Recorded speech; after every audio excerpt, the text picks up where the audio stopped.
My name is Carol, I'm 68 years old.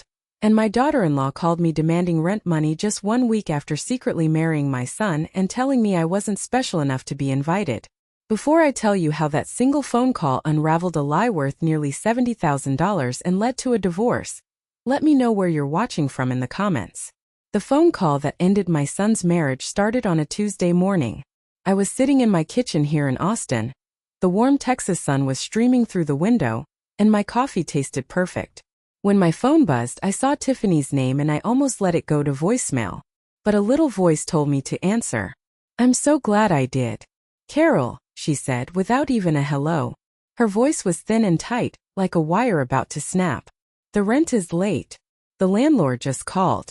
Did you forget to transfer the money? I took a slow, deliberate sip of my coffee. I looked out the window at my neighbor Susan's prize-winning roses. For the first time in 4 years, I felt a sense of calm, a sense of control. A small smile crept onto my face. What rent money, Tiffany dear? I asked. My voice was as smooth as silk. The silence on the other end of the line was the most beautiful sound I had ever heard. It was a thick, heavy silence, filled with shock and disbelief. That beautiful silence was the beginning of their end. But for me, the beginning of the end had started 10 days earlier with a different phone call.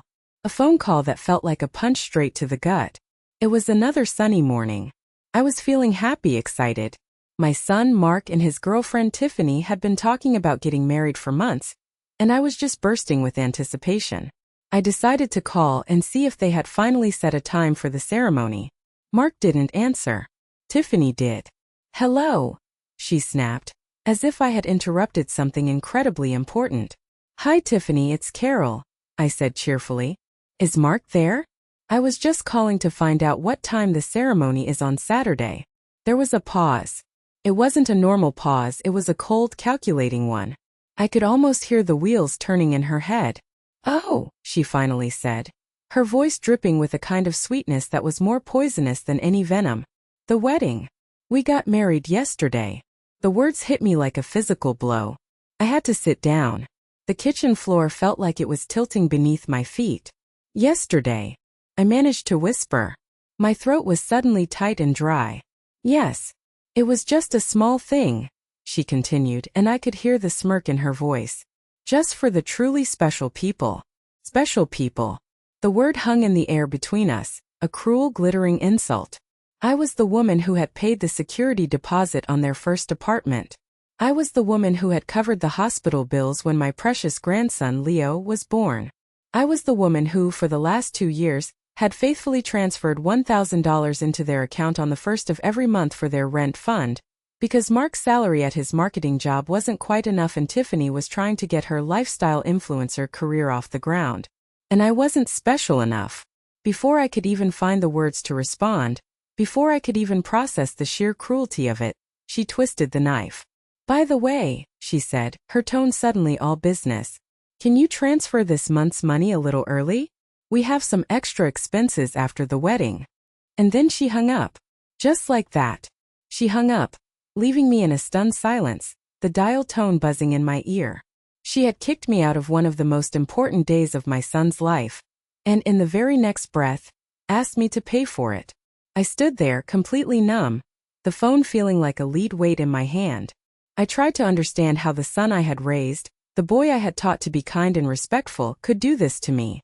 I thought that moment, that cruel, calculated exclusion, was the most painful part of this whole ordeal.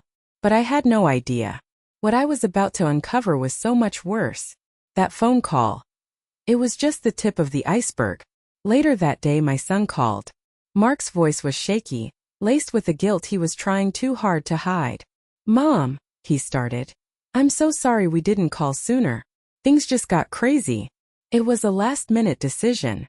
I sat in my favorite armchair, the one my late husband, David, and I had picked out together 30 years ago. I clutched a photo of him from the mantelpiece. A last-minute decision to get married? I asked, keeping my voice level. It was one of the hardest things I've ever had to do. Yeah, we just wanted something really simple. You know? Just us, a couple of witnesses. No fuss. We wanted to avoid all the complications of a big wedding. Complications. Was that what I was to him? A complication? The woman who had stayed up all night with him when he had chickenpox, the woman who had helped him with his college applications, the woman who had held him together at his own father's funeral. Complication. I see, I said. Well, congratulations, honey. I hope you're both very happy. We are, Mom. We really are, he said, the relief in his voice so thick I could have cut it with a knife. He believed he'd gotten away with it. He had no idea what was coming. For the next few days I was in a fog. I went through the motions, watering my plants, going to the grocery store, sorting the mail, but my mind was a whirlwind of hurt and confusion. I felt like a stranger in my own life. Every time I looked at a picture of Mark, a fresh wave of pain washed over me. How could he?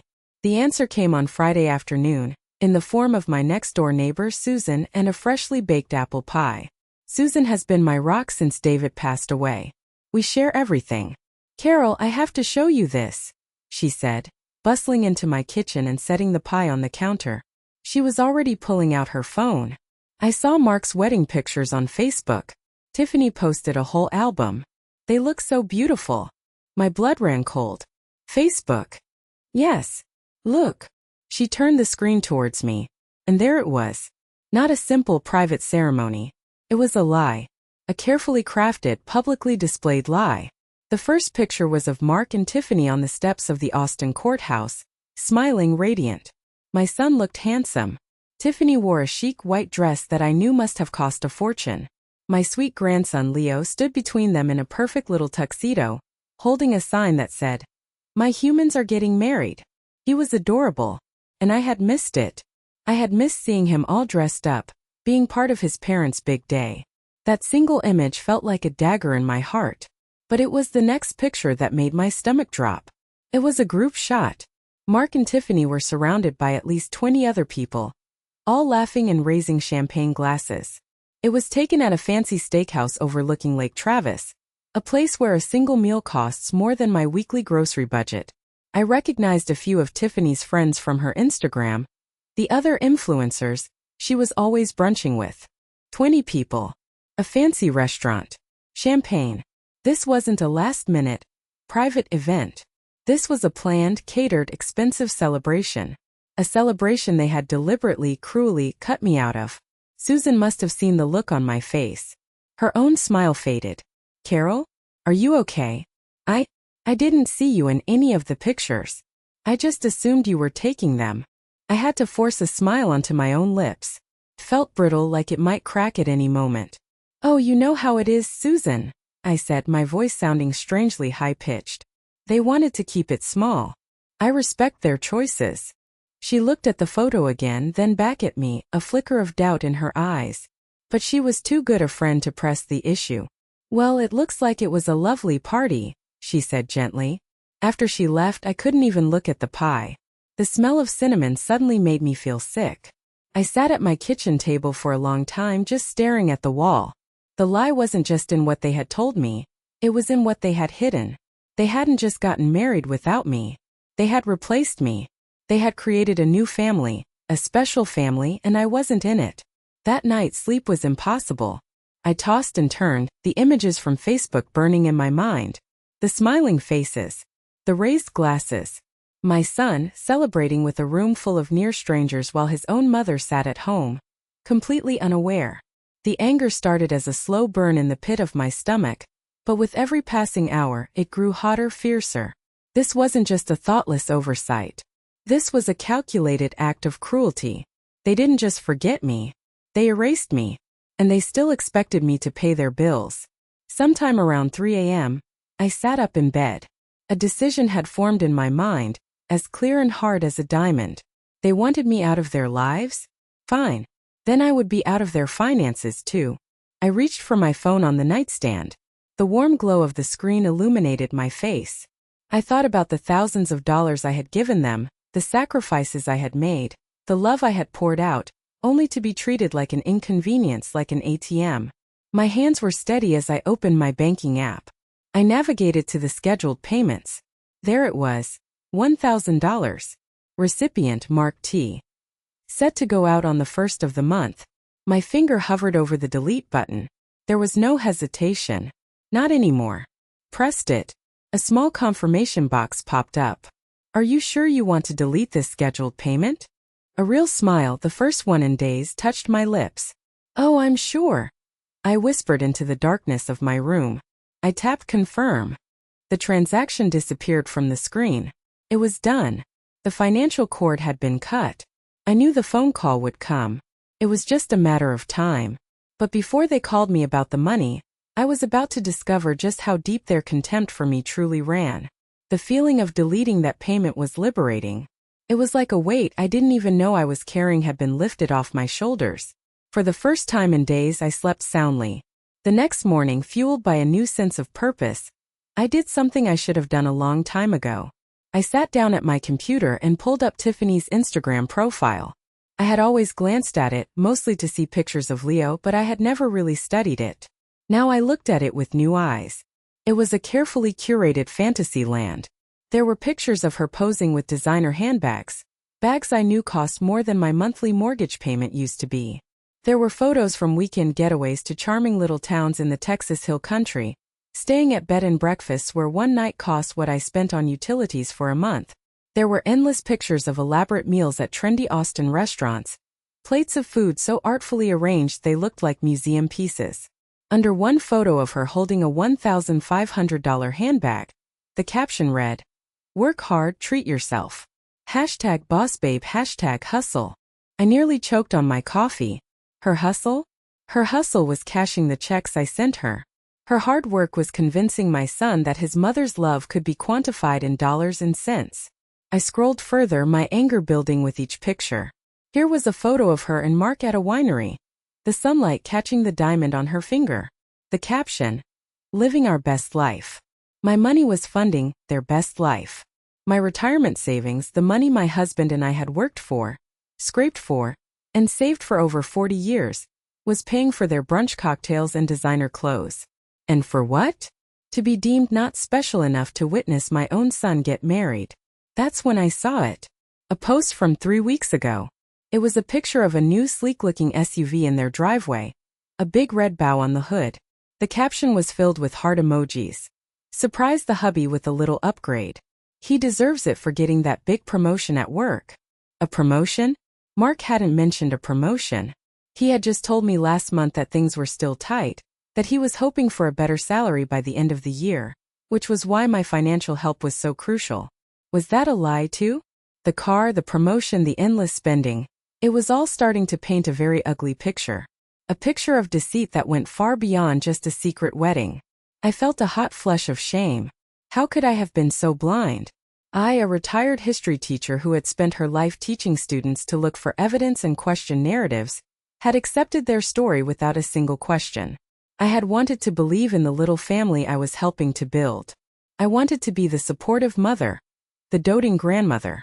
I had let my love for my son and grandson cloud my judgment, and they had taken advantage of it. Every single month. For years I told myself I was helping. I was being a good mother. But looking at that screen, at that shiny new car bought with lies, I finally realized I wasn't helping. I was enabling. I was financing a fantasy, and in the process I was letting them disrespect me. And I had to stop. If you've ever felt like your kindness was being taken for weakness, you'll understand what I did next. I closed the laptop. The quiet of my house felt different now. It wasn't lonely, it was peaceful.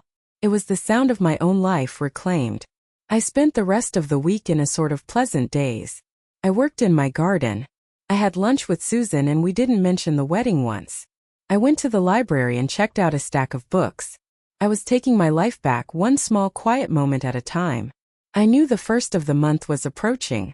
I felt a little flutter of anxiety in my stomach, but it was quickly replaced by a steely resolve. Let them call. I was ready. The first came and went.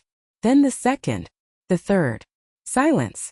I started to wonder if maybe they had found the money somewhere else. Maybe that promotion was real after all. Maybe they didn't need me anymore. A small, foolish part of me actually felt a pang of disappointment. But on the morning of the 5th, my phone rang. It was an unknown number. I hesitated, then answered. "Is this Carol T?" a man's voice asked. It was brisk and professional. "Yes, it is. Who's calling?" This is John from the Property Management Office for the Willows Apartments. I'm calling about Unit 2B. The rent payment for this month is overdue. I frowned. I think you have the wrong number. I don't live at the Willows. No, our records show you're the co-signer for the lease for Mark and Tiffany T. The payment is 5 days late. If we don't receive it within 48 hours, we'll have to begin eviction proceedings. I felt the floor drop out from under me. Co-signer? I had never co-signed a lease for them. I had paid their initial security deposit 2 years ago, a direct payment to the management company, but I had never put my name on any official document. I had been sending the money directly to Mark every month since. There must be some mistake, I said, my voice trembling slightly. Could you please spell the name of the primary leaseholder for me? He spelled out Mark's full name. Then Tiffany's. It was them. The man on the phone was their landlord. And he was calling me. My name was on their lease. My credit was on the line. They hadn't just been taking my money. They had forged my signature. The rage that filled me was so pure, so intense it made me dizzy. My hands were shaking. This was so much worse than I could have ever imagined. It wasn't just disrespect anymore. This was fraud. And just as I was processing this new, horrific revelation, my other line started buzzing. It was Tiffany. The landlord was still on the line asking if I was there. I'll call you back. I told him, my voice a low growl. I hung up on him and switched to the other call, my heart pounding a furious rhythm against my ribs. Carol. Tiffany's panicked voice squawked in my ear. The rent is late. The landlord just called. Did you forget to transfer the money? I took a deep breath. Oh, this was going to be good. The panic in her voice was the sweetest music. But before I could deliver the line I'd been rehearsing in my head, I knew I had to find out more. The secret wedding was a slap in the face. But the forged signature, that was a declaration of war. And I was about to find out just how vile this war was going to get. Forget. I repeated, letting the word hang in the air. I walked over to the window and looked out at my quiet street. Everything looked the same, but my entire world had just been turned upside down. No, Tiffany. I didn't forget. I heard her sharp intake of breath. What do you mean you didn't forget? Then where's the money? He's threatening to evict us. That sounds like a problem for the people who actually signed the lease, I said, my voice dangerously calm. We did sign the lease. And you co-signed. You're responsible too, she shrieked. The sheer audacity of it left me speechless for a second. She was admitting to the fraud, throwing it in my face as if it were a weapon. I have never signed any lease for you, Tiffany. We both know that. I'm going to have a long talk with that property manager about forgery. And then I'm going to have a long talk with my lawyer. She gasped. You wouldn't. Watch me, I said, and I hung up. My body was trembling with adrenaline. Forgery. Eviction. Lawyers. The situation had escalated to a level I could never have anticipated. I felt sick to my stomach. How could my own son be a part of this? My friend Susan must have had a sixth sense because she called me just a few minutes later. I saw you had a visitor earlier, she said. The property manager's car. Is everything all right? I broke down. The whole story came tumbling out, the secret wedding, the lies, the Instagram posts, and now the forged lease. Susan listened patiently, making quiet, sympathetic noises. Oh, Carol, she said when I was finished. That's horrible. That's just criminal. I know, I sobbed. I just don't understand how it came to this. There's something else, Susan said, her voice hesitant. I didn't want to show you. I thought it would be too upsetting. But now, I think you need to see it. You need to know exactly who you're dealing with. What is it? I asked, wiping my eyes. My daughter Amy, she follows Tiffany on Instagram. You know they have those stories that disappear after 24 hours. My heart began to pound again. Yes. Well, the day after the wedding, Tiffany posted a few. Amy thought they were so disgusting she took screenshots. She sent them to me. I think you need to see them, Carol. You need to be prepared. Send them to me, I said, my voice flat. A moment later, my phone buzzed with a text message from Susan. I opened it. There were 3 images. 3 screenshots that would burn themselves into my memory forever. The first was a picture of Tiffany, pouting into her phone's camera in a selfie. She was in her kitchen, a glass of wine in her hand. The text overlay read, "That awkward moment when your 70-year-old mother-in-law calls asking why she wasn't at the wedding," followed by a string of laughing crying emojis. How do you gently tell her that her stories about her teaching days and her thrift store outfits would have totally killed the vibe? #awkward #wedding drama. I felt the blood drain from my face. 70? I was 68. And my clothes weren't from a thrift store. They were sensible, classic pieces I had invested in over the years. She was mocking me. To her thousands of followers, she was turning my life, my career, my very essence into a punchline. My hand was shaking as I swiped to the next image. It was a picture of a coffee mug that said, "Gold Digger." The text over this one was even worse. "Some mothers-in-law think giving you money gives them a say in your life. Listen, honey, your role is to provide the funds, not the opinions. #know your place #sugar mama. Sugar mama. She had called me her sugar mama. The rage was so intense it felt like a physical force, pressing in on my chest, making it hard to breathe. All the love, all the sacrifices, all the genuine care I had poured into her and my son, and this is what she thought of me. That I was just a walking wallet. But it was the third screenshot that shattered what was left of my heart. It was a picture of my grandson Leo, smiling innocently at the camera. And the text she had written over his sweet face was the most monstrous of all. She told me she's cutting off the money. Oh Mayo.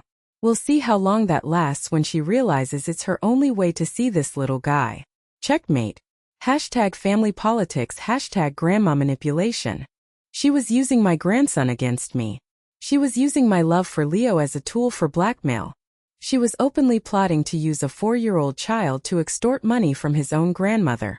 I dropped the phone on the couch as if it were on fire. I stumbled into the kitchen and gripped the edge of the sink, gasping for air. It was pure evil. There was no other word for it. This wasn't just a selfish, materialistic young woman. This was a cruel, manipulative sociopath. And my son had married her. My son was her partner in this. I looked at my reflection in the dark kitchen window. The woman staring back at me looked old, tired, and foolish. I had been a fool. My kindness had been mistaken for weakness. My generosity had been twisted into a weapon against me. But as I stood there, trembling with a mixture of rage and grief, something inside me shifted. The hurt began to recede, replaced by a cold, hard certainty. The fool was gone. The woman staring back at me now was a fighter. Tiffany thought she had me in checkmate. She thought she held all the cards. But she had made one critical mistake. She had underestimated me. She had no idea who she was dealing with. She thought this was a game of family politics. Fine. But I had just discovered a secret, a piece of information so devastating, so explosive, that it wasn't just going to change the game. It was going to blow the whole board to pieces. And I was about to light the fuse. The revelation of the forged lease was a body blow, but the Instagram stories were a character assassination. They were trying to break me, to humiliate me into submission. But they had misjudged me completely. I wasn't broken. I was building a case.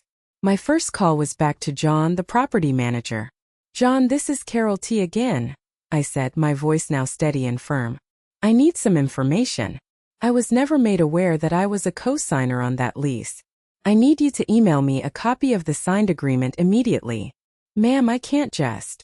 "John," I cut him off. "My signature was forged on a legal document. This is now a criminal matter. If you are not cooperative, my lawyer will be in touch, and your company may be held liable for failing to perform due diligence. Now I need that email." The change in his tone was immediate. "Of course, ma'am. Right away. I'll send it over now." While I waited, I made my second call. It was to Mr. Henderson, my late husband's oldest friend and the financial advisor who managed the small portfolio of properties David had left me. He was a kind, if somewhat old-fashioned, man who had always treated me with gentle respect. "Carol, how lovely to hear from you," he said warmly. "How are you holding up?" "I'm fine, Bill, thank you. Listen, I'm calling about something a little strange. I need to clarify some details about my properties. Specifically, the rental unit on South Congress Avenue." "Ah, the condo. A great little investment. Solid rental history," he said cheerfully. "What about it?" I just want to confirm the current tenancy situation, I said, trying to sound casual. Who are the renters right now? I heard the rustle of papers on his end of the line. Let's see. South Congress, here we are. The tenants are, well, it's your son Mark and his wife Tiffany. They've been in there for about 2.5 years now. Even though I was half expecting it, the confirmation hit me with the force of a physical impact. I had to grip the edge of my desk to steady myself. They are? I asked, my voice barely a whisper. Yes, of course. We were all so pleased when it worked out. It was a perfect fit. They get to live in a wonderful neighborhood, and you get to keep the property in the family, so to speak. My mind was reeling, trying to process the sheer scale of the deception. Bill, I said slowly, I want you to explain the financial arrangement for that unit to me. Step by step. Where does the rent money go? Well, it's quite simple. As per the instructions David left in his estate planning, the rental income from that specific property is automatically deposited into a trust account each month. It's the college fund you both set up for your grandchildren. The rent is $1,500 a month. It's been depositing like clockwork since the day Mark and Tiffany moved in. The phone felt slippery in my hand. I couldn't breathe. My vision tunneled. Bill, I said, my voice cracking, are you telling me that $1,500 has been going into that trust account every month for the past 30 months? Yes, that's correct. Why? Is there a problem? A strangled, hysterical laugh escaped my lips. A problem? Oh, there was a problem, all right. A $70,000 problem. Bill, I need you to listen to me very carefully, I said, my voice hardening. I have not seen a single dime of that rent money. And for the past 2 years, I have been sending my son an extra $1,000 a month to help him pay rent at what I believed was a completely different apartment. There was a long, stunned silence on the other end of the line. I could hear his sharp intake of breath. Carol, what are you saying? I'm saying, I spelled it out, the words tasting like poison in my mouth, that for the last 2.5 years, my son and his wife have been living in my property for free, while simultaneously taking another $1,000 from me every month under false pretenses. And it seems the actual rent money, the $45,000 that was supposed to go into my grandson's college fund, has vanished into thin air. My God, Bill whispered. That's grand larceny. Carol, the bank statements for the trust show no deposits from the property management company. I just handle the investment side. The property management company handles the collections and deposits. They were supposed to transfer it directly. My email pinged. It was the lease agreement from the property manager. I opened it while Bill was still on the line. I scrolled down to the signature page. There was Mark's familiar scrawl. And right below it on the cosigner line was my name. Or rather, a clumsy, childish imitation of my signature. It looked nothing like my actual handwriting. But that wasn't the worst part. The worst part was the payment instructions. The lease explicitly directed the tenants to pay the $1,500 monthly rent via direct deposit into Tiffany's personal bank account. The account number was listed right there in black and white. They hadn't just intercepted the money. They had built a system to steal it directly from me, from their own son's future, right from the very beginning. They had set it up so the property management company thought they were paying the owner, while I, the actual owner, was completely in the dark, and was even sending them more money on top of it all. The cold, calculated premeditation of it all was breathtaking. This wasn't a mistake or a temporary lapse in judgment. This was a long-term, meticulously planned fraud. Bill, I said, my voice like ice. They've been depositing the rent money directly into Tiffany's account. It's all right here in the lease agreement you were supposed to have a copy of. I heard him shuffling papers frantically. Dear Lord, you're right. It's in the file. I never checked the payment details that closely. I just assumed, oh, Carol, I am so sorry. I have failed you. It's not your fault, Bill, I said, though a part of me was furious with his incompetence. It's theirs. All of it. I hung up the phone. I stared at the lease on my computer screen. My forged signature. Tiffany's bank account number. The numbers swam before my eyes. $45,000 in stolen rent for Leo's college fund. $24,000 in rent assistance.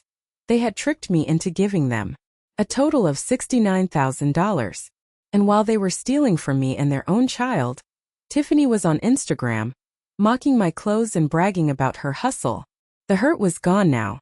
The sadness had evaporated. All that was left was a cold, clear, righteous fury. They thought they had played me for a fool. They thought they were smarter than the old woman with the thrift store clothes. They had no idea what a retired history teacher with a lifetime of savings and a very good lawyer was capable of. This was no longer a family dispute. This was a crime. And I was about to bring the whole rotten structure crashing down around them. I picked up my phone again. It was time to call my son. "Mark," I said when he answered, my voice devoid of any warmth. "You need to come over to my house. Now. Alone." "Mom? What's wrong? I sound like a woman who has just discovered her son is a thief," I said flatly. "Get over here. We need to talk about your inheritance, or rather, the one you've already stolen." He was at my door in 20 minutes, his face pale and worried. He looked like a teenager caught cheating on a test, not a 32-year-old man. "Sit down," I commanded, pointing to the armchair opposite mine. He sat on the edge of the cushion, fidgeting nervously. I didn't waste any time. I took the stack of papers I had printed and placed them on the coffee table between us, one by one like a prosecutor presenting evidence to a jury. First, I laid down the bank statement showing the $1,000 monthly payments I had made to him for 2 years. "Exhibit A," I said coldly. $24,000 in rent assistance. Next, I put down the lease agreement with my forged signature and Tiffany's bank account number highlighted in yellow. "Exhibit B. A forged legal document directing rent payments for my own property into your wife's personal account." Then came the screenshots of Tiffany's Instagram stories. I laid them out in a neat row. The one mocking my clothes, the one calling me her sugar mama, and finally, the one using my grandson as a pawn for blackmail. I tapped my finger on the last one. And Exhibit C. The character of the woman you married. Mark stared at the papers, his face crumbling. He picked up the Instagram screenshots, his hands shaking. She wrote this?" he whispered, his eyes wide with disbelief. "She told me you were being horrible to her on the phone, that you threatened her. And you believed her?" I shot back. "You didn't think to ask your own mother for her side of the story? You just took the word of a woman who was actively stealing from your own son's college fund." He flinched as if I had slapped him. "The college fund? What are you talking about?" "The rent for the South Congress condo, Mark. The $1,500 a month you were supposed to be paying. It was meant to go into a trust for Leo's future. Instead, for 30 months, it has gone directly into Tiffany's pocket. That's $45,000. Add that to the $24,000 I gave you, and you too have defrauded this family of nearly $70,000. He buried his face in his hands, his shoulders shaking. "I didn't know," he sobbed. "I swear, Mom, I didn't know about the college fund part. Tiffany handled all the finances. She told me she had worked out a special deal with the landlord, that because of her influencer status we were getting a huge discount. She said the $1,000 from you just helped cover the rest and our other bills." "A special deal?" I laughed, a harsh, ugly sound. "Oh, it was a special deal, all right. A special deal for her. And you just went along with it? You never questioned where the money was coming from? The new car? The designer bags? The expensive dinners? You never once stopped to think, how can we afford this?" "I did," he insisted, looking up at me, his eyes red and pleading. But every time I asked, she would get angry. She'd say I didn't have enough ambition, that I didn't trust her, that I was turning into a boring old penny pincher. "Like?" He stopped, his face flushing with shame. "Like me?" I finished for him. "Is that what she said, Mark? That you were becoming like your boring old mother?" He couldn't meet my eyes. He just nodded, a single tear rolling down his cheek. I felt a pang of pity for the broken man sitting in front of me, but I pushed it down. Pity was what had gotten me into this mess. Now was the time for consequences. "I don't care what she told you," I said, my voice like steel. "You are a grown man. You are a father. You are complicit in all of this. The secret wedding, the lies, the theft. You stood by and let it happen." I leaned forward, my eyes boring into his. "So here is what's going to happen now. This is not a negotiation. This is an ultimatum. You have 48 hours to return the $45,000 of stolen rent money to Leo's trust fund. His head snapped up. 48 hours? Mom, we don't have that kind of money. It's gone. Then I suggest you sell that little upgrade in your driveway, I retorted. Sell Tiffany's $1,000 handbags. Sell your fancy electronics. I don't care how you get it, but that money will be returned. If it is not in that account in 48 hours, I am filing a police report for fraud and starting formal eviction proceedings. You will be homeless and facing criminal charges. He stared at me, his mouth agape. You would do that? To your own son. You stopped being just my son the moment you decided to become a criminal, I said, the words tasting like ash in my mouth. Now get out of my house. The clock is ticking. He stumbled out the door, looking dazed and broken. I watched him go, my heart aching but my resolve unshaken. I felt like I had just lost my son all over again.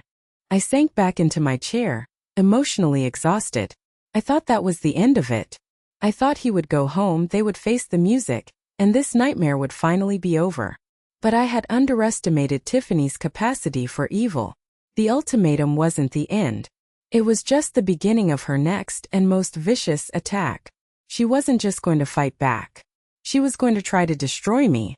The first 24 hours of my ultimatum were met with a deafening silence. I didn't hear a word from Mark or Tiffany. A part of me hoped they were scrambling, selling their ill-gotten gains to make the deadline.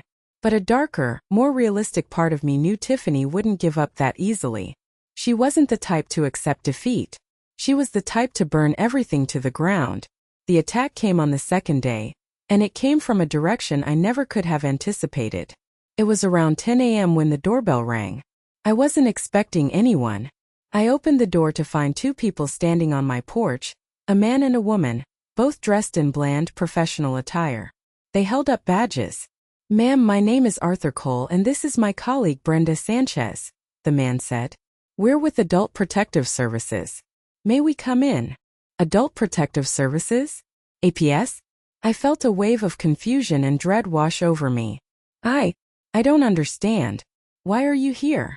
We received an anonymous report expressing concern for your welfare, Miss Sanchez said, her voice gentle but firm. The report alleged potential cognitive decline and financial exploitation. We're just here to talk with you to make sure everything is okay. I felt the air leave my lungs. I had to grip the doorframe to keep from falling. Cognitive decline. Financial exploitation. The words were clinical, cold, and utterly terrifying. It took me a moment to process the sheer diabolical cruelty of it. This was Tiffany's move. This was her counterattack. She couldn't fight me on the facts of the fraud, so she was trying to discredit the witness. She was trying to paint me as a confused, senile old woman who didn't know what she was talking about. She was trying to have me declared mentally incompetent so she could nullify my threats and perhaps even gain control of my assets. It was a move of such breathtaking evil that I almost had to admire its audacity. Please come in, I said, my voice a hoarse whisper. My mind was racing. I had to stay calm. I had to be lucid. My entire future depended on how I handled the next hour. They sat on my sofa, the same sofa where Mark had sobbed just 2 days before. They opened their notepads and the questions began. They were polite, professional, but every question felt like a test, a trap. Mrs. T, can you tell us today's date? Can you tell us who the current president is? The report mentioned you recently had a significant financial dispute with your son. Can you tell us about that? I took a deep breath. Okay, Carol. You were a teacher for 40 years. You can handle this. I answered each question calmly and clearly. When they asked about the dispute, I laid out the facts without emotion, as if I were delivering a history lecture. I told them about the secret wedding, the lies, the forged lease, and the $70,000. The report also suggests, Mr. Cole said, looking down at his notes, that you have been making threats to kidnap your grandson. The accusation was so vile, so poisonous it stole my breath. That is an outrageous lie, I said, my voice shaking with fury. I would never ever harm my grandson. I love him more than life itself. His mother is the one who threatened to withhold him from me, unless I continued to give her money. I could see a flicker of doubt in Miss Sanchez's eyes. They had heard my side. Now it was time to show them the proof. "One moment," I said. I went to my desk and retrieved the folder I had prepared. The folder that contained my entire case. I walked back and placed it on the coffee table in front of them. "This is a copy of my latest physical and cognitive evaluation from my doctor, dated 2 months ago. As you can see, he found me to be in excellent health," I said, pointing to the document. "These are my financial statements for the past 5 years, showing a clear and consistent pattern of responsible money management. And these," I said, my voice hardening as I laid out the final pages, "are screenshots from my daughter-in-law's public Instagram account. I suggest you read the captions carefully." They picked up the pages. I watched their faces as they read Tiffany's words. I saw their professional neutrality begin to crack. I saw Mr. Cole's eyebrows shoot up. I saw Miss Sanchez's lips tighten into a thin, angry line as she read the post about using my grandson for blackmail. They looked up from the papers, and the entire atmosphere in the room had changed. They weren't looking at me as a potential victim of senility anymore. They were looking at me as the victim of a vicious, calculated attack. "Mrs. T," Miss Sanchez said, her voice filled with a new respect, "thank you for being so forthcoming. It's quite clear that this report was filed maliciously and is completely unfounded. We will be closing this case immediately. I am so sorry you had to go through this." After they left, I collapsed into my armchair, my body trembling with the aftershocks of the ordeal. To be investigated by a government agency in my own home, to have my sanity questioned, to be forced to defend myself against such monstrous lies. It was the ultimate violation. Tiffany hadn't just tried to steal my money. She had tried to steal my dignity, my credibility, my very identity.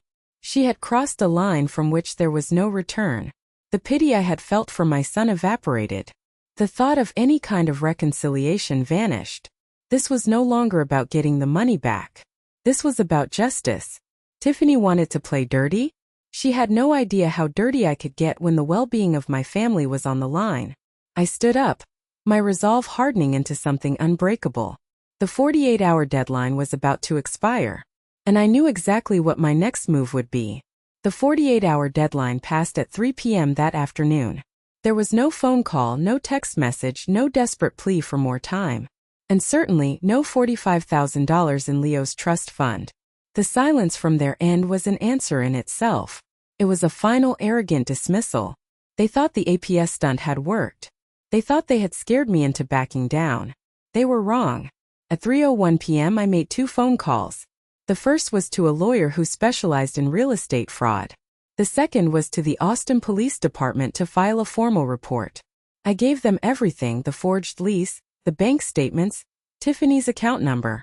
I was done with family drama. This was a police matter now. The rest of the day was a blur of legal consultations and police statements. It was draining, but with every official step I took, I felt a piece of my power returning.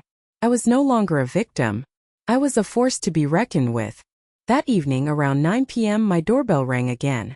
I looked through the peephole and my heart skipped a beat. It was Mark. He was alone, and he was holding a small suitcase. His face was blotchy and swollen, his eyes red-rimmed. He looked completely defeated. I opened the door. "Mom," he whispered, his voice hoarse. Can I come in? I have nowhere else to go." I stepped aside and let him enter the house he had grown up in. He dropped the suitcase by the door and just stood there in the entryway, looking lost. "What happened?" I asked, my voice softer than I intended. "I confronted her," he said, his voice cracking. "I confronted her about the APS call. I couldn't believe she would do something so vile." "And what did she say?" He let out a bitter, humorless laugh. "She didn't even deny it. She was proud of it. She said you were a crazy old hag who needed to be put in her place. She said you left her no choice. She told me it was my fault for not being man enough to stand up to you." He finally looked at me, his eyes swimming with tears. "All this time, Mom, I thought I was protecting my family. I thought I was keeping the peace. But I wasn't. I was just a coward. I let her poison everything. I let her disrespect you, steal from you, lie to you, and lie to me." He sank onto the bottom step of the staircase and buried his head in his hands again. When I told her you had gone to the police, she exploded. She started screaming, throwing things. She said it was all my fault, that I had ruined her life, her brand. She said if I didn't fix it, if I didn't get you to drop the charges, we were through. She gave me an ultimatum. It's her or it's you. I sat down on the step beside him, the way I used to when he was a little boy with a scraped knee. So I made my choice, he said, his voice muffled by his hands. I packed a bag. I told her I was done. Done with the lies, done with the spending. Done with living a life that wasn't mine. What about Leo? I asked softly, my heart aching for my grandson, the innocent child caught in the middle of this toxic mess. That was the worst part, he said, his voice breaking completely. She tried to stop me from taking him. She stood in the doorway, screaming that I would never see him again, that she would get full custody and tell him his father and grandmother were criminals who tried to make them homeless. I had to just push past her with Leo crying in my arms. He's at my friend Dave's house for the night. I didn't want him to be here to see me like this. I put my arm around his shaking shoulders. He was my son again. Not the manipulated puppet he had become, but the decent, kind-hearted man I had raised. He had been weak, yes. He had been a fool. But he was not evil. Not like her. You did the right thing, Mark, I whispered. It was the hardest thing, but it was the right thing. He leaned his head on my shoulder, and for a long time we just sat there in the quiet hallway as he cried. He cried for his failed marriage, for the trust he had broken, for the son he had failed to protect. She said I was becoming like you, Mom, he finally said, his voice thick with emotion. She meant it as an insult. She said I was becoming modest, satisfied with a simple life. She said it like it was a disease. He lifted his head and looked me in the eyes. But tonight, for the first time in years, I think maybe that's the greatest compliment she could have ever given me. I squeezed his shoulder. The path ahead was going to be long and difficult. There would be lawyers, custody battles, and financial wreckage to sort through. It was far from over. But in that moment, sitting on the stairs in the quiet of my home, I felt a flicker of hope. I hadn't lost my son after all. I had gotten him back. He stayed in his old teenage bedroom that night. I listened to him moving around upstairs, the familiar creak of the floorboards a comforting sound from the past. I knew this was a turning point, but I also had a sinking feeling in my stomach. Tiffany had lost her husband and her source of income. A woman that desperate, that cornered, was more dangerous than ever. She had played her blackmail card about Leo once. I knew she would play it again. And I had to be ready for the final ugly confrontation that was surely coming. The next week was a whirlwind of legal activity. Mark hired a divorce lawyer. A sharp, no-nonsense woman who assured him that Tiffany's threats of taking full custody of Leo were just that, threats. Given the evidence of financial fraud and her attempt to file a malicious APS report, the lawyer, Ms. Davis, said, she'll be lucky to get 50-50 custody. Meanwhile, the eviction process I had started was moving forward. And the police detective assigned to my fraud case informed me that they would be contacting Tiffany for a formal statement. The net was closing in around her, and she was starting to panic. She left Mark a string of increasingly unhinged voicemails, alternating between tearful apologies, venomous accusations, and desperate pleas for him to make it all stop. He ignored them all. He was focused on finding a new apartment and setting up a stable life for him and Leo. My grandson was staying with me most of the time. A happy, chattering presence that filled my house with light. He was too young to understand the details, but he knew his world had been turned upside down. My job was to be his calm in the storm. Then on Saturday morning, Tiffany played her last card. She called her parents. I knew very little about them, only that they lived in San Diego and seemed to worship the ground their daughter walked on. Tiffany had apparently fed them a heavily edited version of the story. One in which I was a jealous, controlling monster-in-law who had brainwashed her son and was trying to destroy their perfect marriage out of spite. And they bought it hook, line, and sinker. Around 2 p.m. my doorbell rang. I opened it to find two strangers on my porch. The man was tall and red-faced, his expensive suit looking out of place in my quiet suburban neighborhood. The woman was rail-thin, perfectly manicured, and glaring at me as if I were something she'd scraped off her shoe. "Are you Carol T?" the man boomed, without any introduction. "I am," I said calmly. And you are. I'm Robert, and this is my wife Eleanor. We're Tiffany's parents, he said, his chest puffed out with self-importance. And we are here to find out what in the hell you think you're doing, trying to ruin our daughter's life. There is nothing to discuss. The woman, Eleanor, hissed, looking past me into my home with disdain. Our daughter told us everything. You're jealous of her success, jealous of her happiness, so you're using your money to manipulate your son and tear their family apart. It's despicable. I had been expecting this. I was prepared.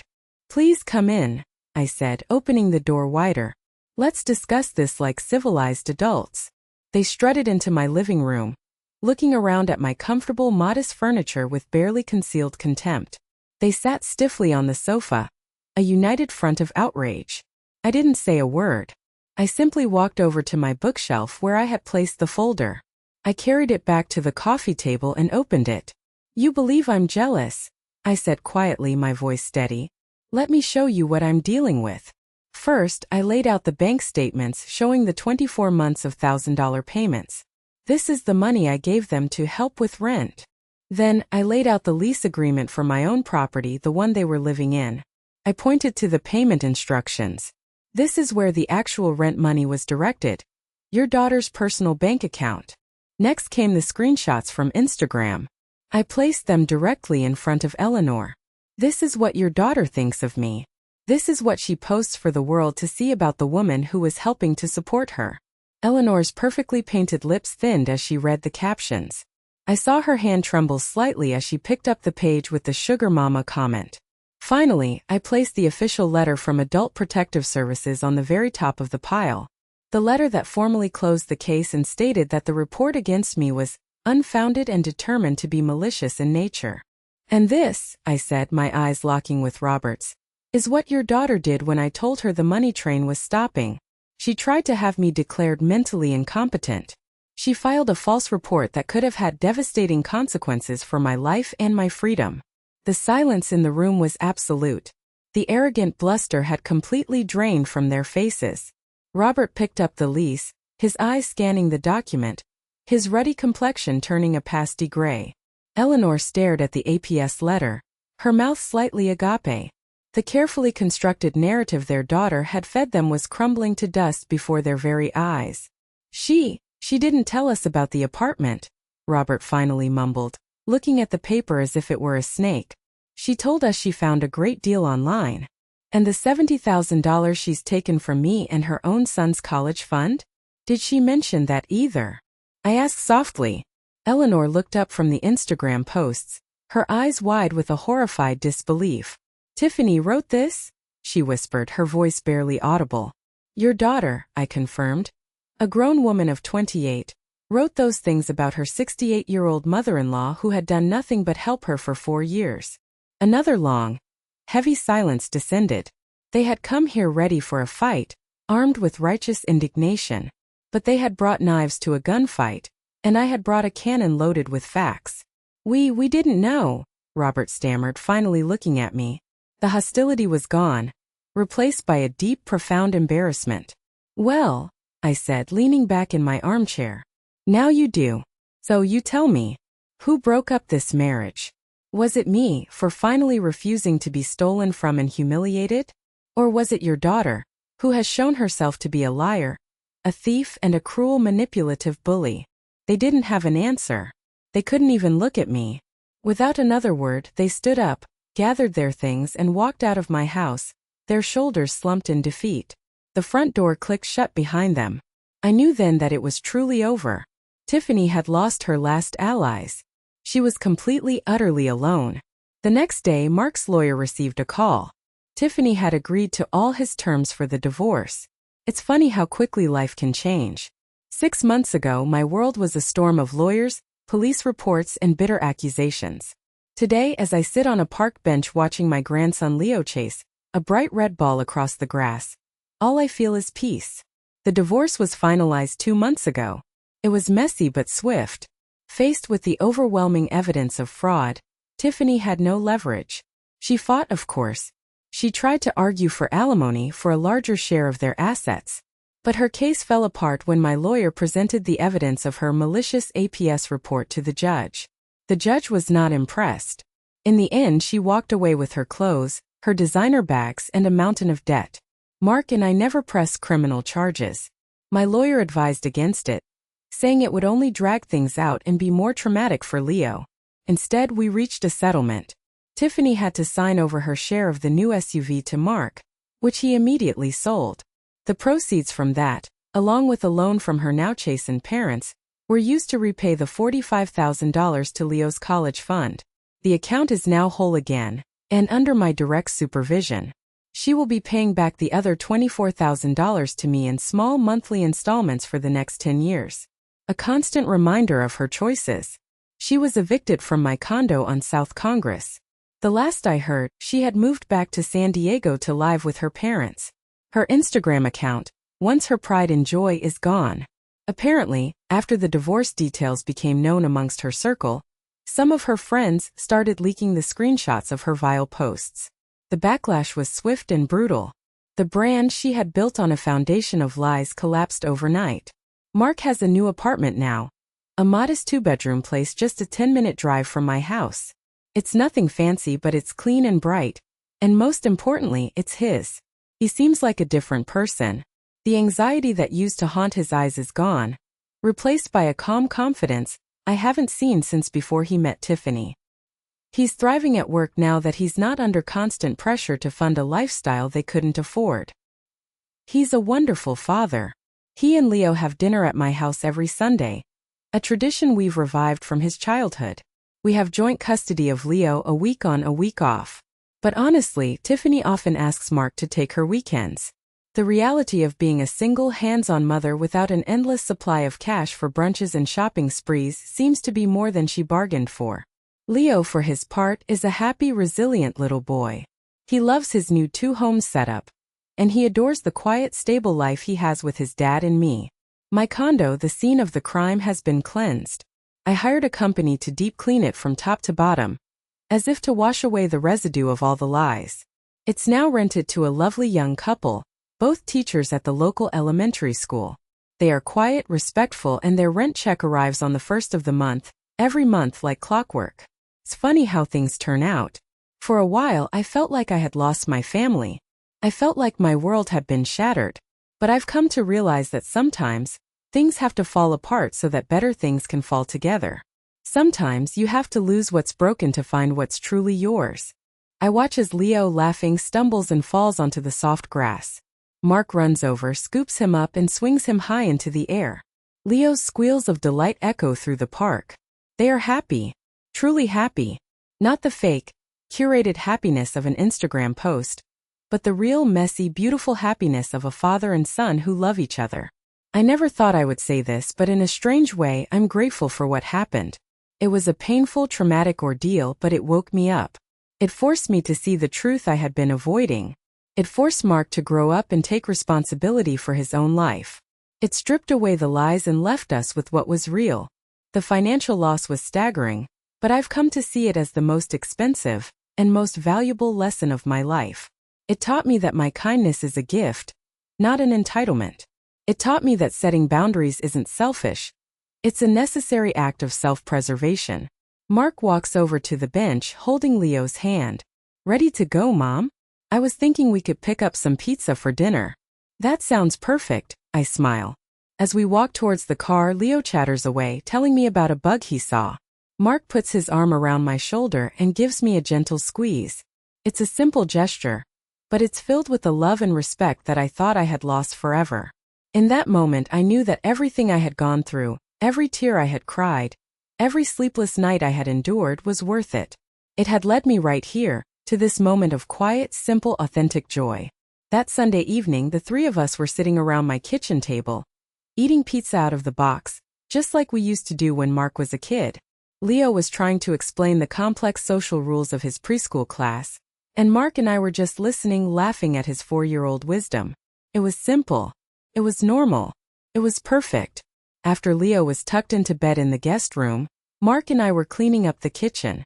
You know, he said, pausing as he put a plate in the dishwasher, I was thinking about something Tiffany used to say.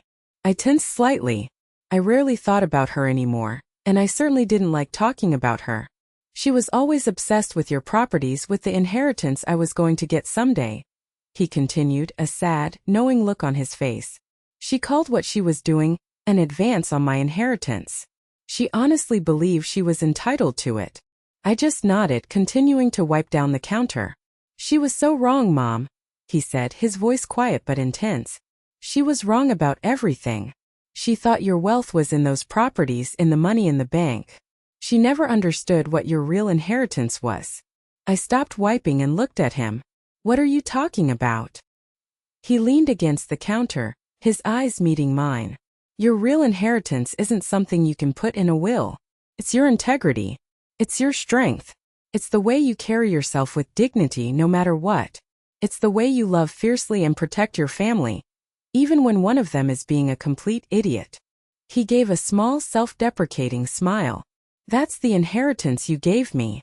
It took me a while to realize its value. It took losing everything to understand what was truly important. Tears pricked my eyes. This was the man I had raised. This was the heart of my son, finally beating true again. For years, he went on, I tried to be someone else to please her. Someone richer, more ambitious, more exciting. I forgot that I was the son of a strong, honest woman. I forgot that being kind and decent wasn't a weakness. It's a strength. It's your strength. And I am so sorry that I ever forgot that. I walked over and hugged him, burying my face in his shoulder. You don't have to thank me for being your mother, Mark, I whispered. Yes, I do, he said, his voice thick with emotion. Because a lot of mothers would have given up. A lot of mothers would have walked away. You didn't. You fought. You fought for what was right. And in the end you fought for me even when I didn't deserve it. We stood there for a long moment, a mother and son who had been through the fire and come out the other side, scarred but stronger. I finally understood. Tiffany had been right about one thing. I was a rich woman, but my wealth wasn't measured in property values or bank statements. It was measured in the love of my son, in the laughter of my grandson, in the quiet dignity of a life lived with honor.